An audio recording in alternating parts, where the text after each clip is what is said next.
Très bien. Je vous remercie de la parole. Mesdames et messieurs, distingués, invités, titre, garde de qualité, chers tous, avant d'entrer mes propos, permettez-moi de vous souhaiter la bienvenue dans cette cérémonie pour avoir accepté, et ce, malgré vos multiples préoccupations, de nous honorer en faisant le déplacement de ce groupe culturel pour nous apporter vos soutiens. Je suis tout particulièrement honoré à professeur Fatou Diop d'avoir très gentiment accepté notre invitation. C'est pour nous un honneur et un privilège de vous compter d'avoir reçu à cette cérémonie. Merci infiniment. Et je rappelle, elle est la chef du département de gestion de l'école supérieure polytechnique de l'Université Chantal. Mes sincères reconnaissances va à l'endroit de M. Doudiaï, qui, comme tout le monde le sait, donne toute sa personne et sa vie pour le bon fonctionnement du système éducatif au Sénégal. Et je vous remercie infiniment pour la confiance que vous m'avez accordée dans le but de mener à bien cette partition de la cérémonie. Et, je tiens aussi à rappeler que quoi qu'on dise, quoi que nous dirions, ne va pas véritablement ou indéniablement représenter ce que ce monsieur représente véritablement. Je m'en vais vous faire un petit témoignage. Je suis enseignant-chercheur, doctorant en deuxième année de thèse, doctorant en sciences de gestion, mais je suis l'un de ces étudiants. Nous avons eu le privilège de suivre ces cours dans le programme de master en sciences techniques de gestion de l'Université Cheikh Diop, notamment au niveau de l'ESP, et mes collègues de promotion sont là. Contre toute attente, ce monsieur, il a démontré d'ailleurs que dans les pratiques, il a décidé de faire la promotion de ses anciens étudiants. Et je vous prie d'acclamer très fort. C'est ainsi qu'on peut parvenir véritablement à développer un pays, la promotion de la jeunesse. Je vous remercie. Puisse Dieu vous accorder une longue et si longue vie. Les intervenants dans leur bien entendu, ont véritablement toutes mes estimes et mon affection. C'est pour nous une chance et un grand privilège de vous compter parmi nous. Recevez particulièrement le témoignage de notre plus profonde gratitude. Et j'en terminerai en remerciant l'équipe d'organisation de la dite cérémonie qui, je qualifie, une très belle réussite. Je vous tire mon chapeau. Je vais maintenant m'appliquer à traiter mon sujet d'intervention qui, comme vous l'avez rappelé, à juste titre, s'intitule « La qualité dans l'enseignement supérieur, les responsabilités des acteurs et des bénéficiaires ». Compte tenu du temps, je vais pas rester dans l'autonomie, puisque je ne voulais pas réitérer les propos de monsieur qui avait présenté l'ouvrage tout à l'heure. Je vais m'intéresser à poser le débat et donner la latitude à ceux qui sont là afin de pouvoir contribuer. Vous l'avez reçu, je crois, cette communication, tout le monde l'a vu, donc on va juste soulever le débat autour de cela. L'objectif de cette communication est d'analyser et de décrire le contexte actuel de la gestion des établissements universitaires publics et privés, les problèmes récurrents et les acteurs, mais aussi et surtout de pouvoir situer la responsabilité de ces acteurs et par projet l'ensemble des parties prenantes. Donc, à partir de l'enseignement supérieur au Sénégal, avec l'analyse force et faiblesse de la démarche et le rôle des parties prenantes, l'interdépendance des acteurs serait donc constitutive de la qualité. On va en parler un peu plus loin dans le débat. Mesdames et messieurs, cette ambition d'élargir l'accès aux études supérieures, qui est la politique du gouvernement sénégalais en place, pour autant, on a de sources que si elle s'accompagne d'une responsabilité renforcée des établissements concernés, capables de faire preuve de détermination en faveur d'expériences d'enseignement et d'apprentissage réussi, de prendre en compte de manière ou d'une autre la satisfaction des étudiants qui sont les bénéficiaires, des parents également, et de l'ensemble des parties prenantes au rang desquelles le pouvoir public, les efforts d'emploi et les efforts de bourse d'études dans une démarche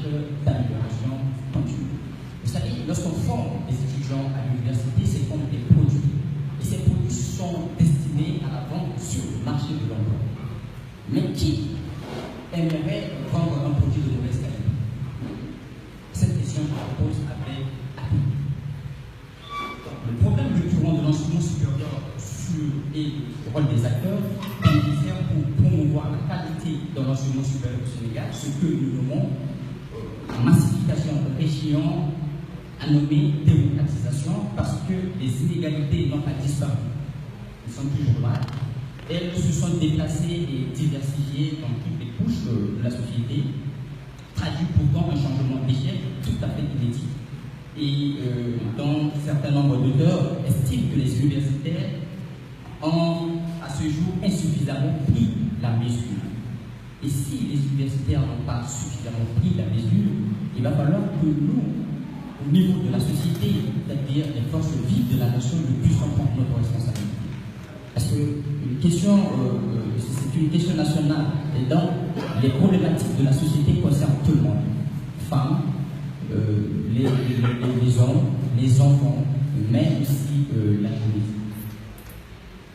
Les acteurs au Sénégal, du moins, continuent dans leur grande majorité à reproduire les chemins qu'ils ont connus des étudiants, un modèle basé sur l'auto-formation, la liberté académique et les implicites qui servent à plus sélectionner qu'à former.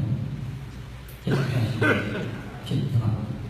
Et pour pouvoir relever cela, l'un des défis qui attend le Sénégal est la régionalisation de son système éducatif. Le pays connaît d'énormes difficultés dans ce secteur.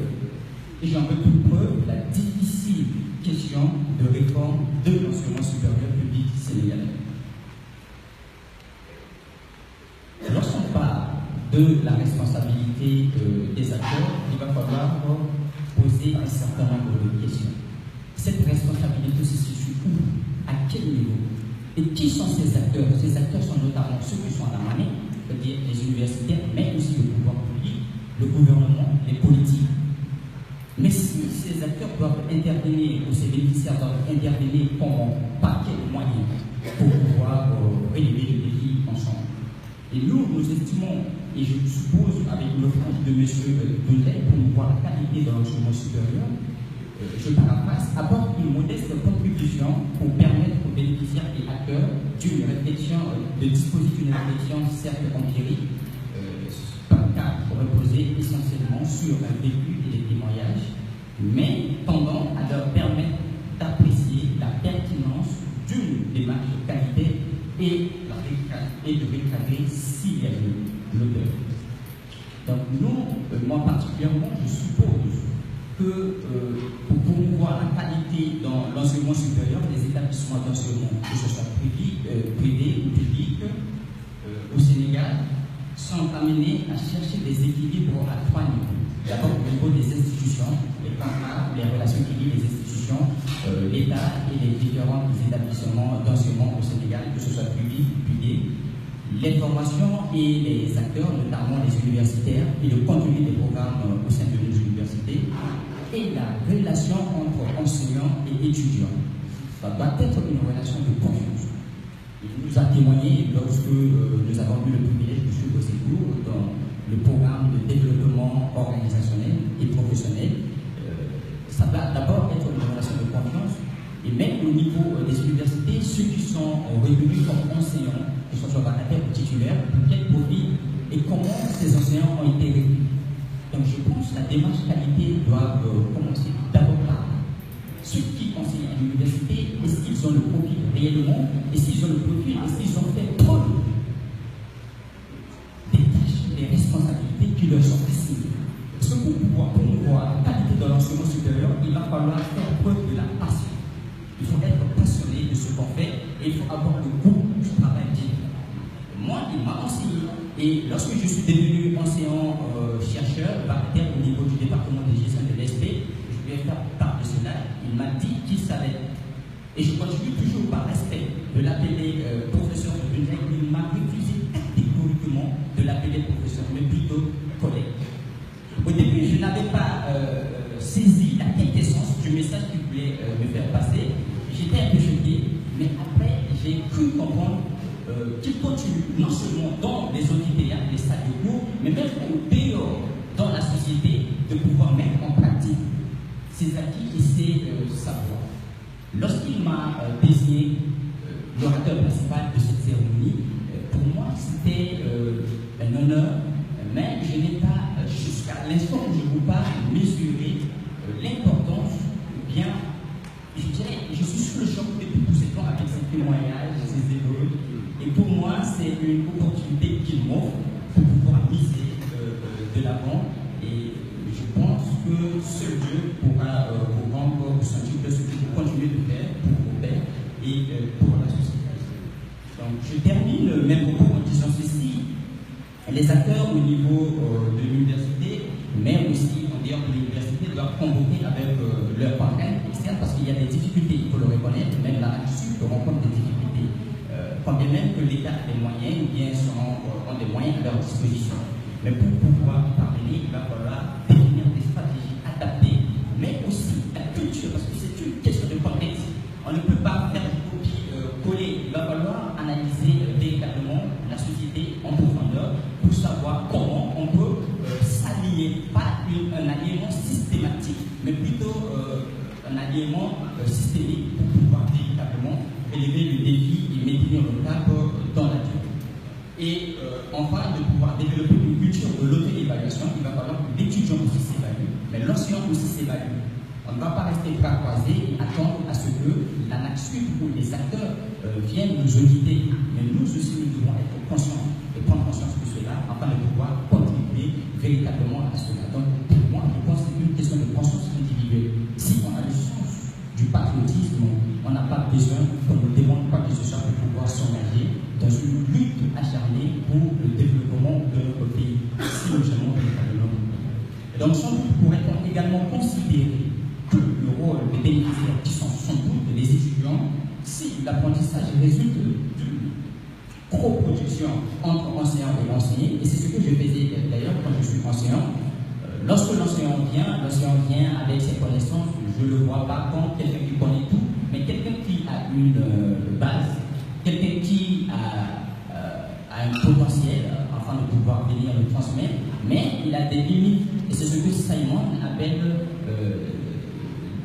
c'est-à-dire quand un individu a des connaissances, ces connaissances sont limitées. Ce Dieu a des connaissances illimitées. Et donc, je me contente toujours, lorsqu'on enseigne dispense en cours, je prends le contenu du cours, je prends la bibliographie, je vais dans des bibliothèques, je vais sur Internet, j'élargis le champ de cette connaissance. Et donc, compléter par pédagogie les connaissances que j'ai acquises à l'université. Donc, ça doit être un apprentissage qui résulte d'une coproduction entre enseignants et étudiants. En conclusion, la qualité d'un système universitaire est une exigence essentielle, mais complexe. Il va falloir qu'on l'accepte. Elle nécessite une gestion prenant en compte l'ensemble des parties prenantes et donc les composantes du système pour garantir la tête des objectifs de qualité à partir d'un environnement social à multiples facettes, en cohérence avec les ressources disponibles et les difficultés et les stratégies définies. Pourquoi je dis cela? Parce qu'au niveau de l'université, on n'a que des profils différents. Il y a des étudiants qui viennent de partout, en Afrique, en Europe, en Afrique du Nord, en Afrique centrale. Et moi, je suis issu de l'Afrique centrale. Et donc, il va falloir prendre en compte la culture, la diversité de ce public accueilli afin de pouvoir adapter la stratégie. Sinon, ça ne marchera pas. Pour terminer, je pense qu'il est bon de tenir des réunions parce que l'Union africaine doit aussi penser à centrer le débat sur l'essentiel. Il est bien bon de tenir des réunions, mais aussi de poser le débat et recentrer le débat sur l'essentiel, c'est-à-dire l'éducation. L'éducation est la base, je dirais, le levier du développement en Afrique. Je vous remercie.